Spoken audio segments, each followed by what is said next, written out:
इथे आपण पालक स्वच्छ धुवून कापून घेतलाय। मी पालकाची ते देठ पण घेतलेत आणि मोठा मोठा पालक कापलाय। त्यामध्ये आपण कोथिंबीर टाकणार आहे।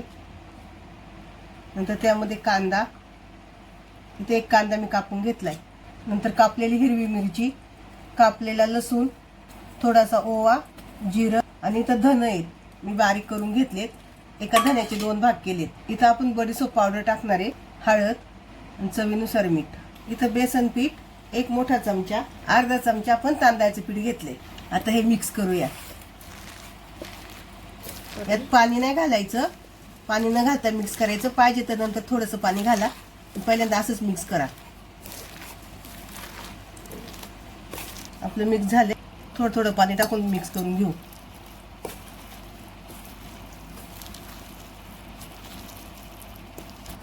आपण पीठ काढून घेतले। इथं थोडंसं पीठ कमी पडले, मी यामध्ये अजून थोडंसं पीठ टाकते।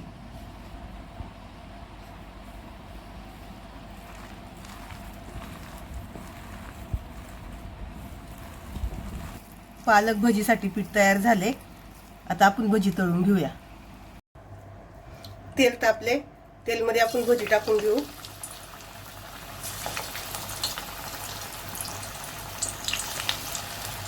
तेल तापल्यावर गॅस बारीक करायचा। भजी आपण उलटी करून घेऊया, खालची वरून वरची खाली बाजू।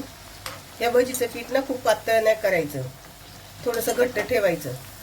जास्त पाणी घातलं ना की भजीचं पीठ पातळ होतं। थोडं थोडं पाणी घालून भजीचं पीठ मळा, म्हणजे भजी एकदम कुरकुरीत होतात। यामध्ये आपण सोडा नाही घातला। इथं आपली भजी तळून तयार आहेत। आता आपण काढून घेऊया।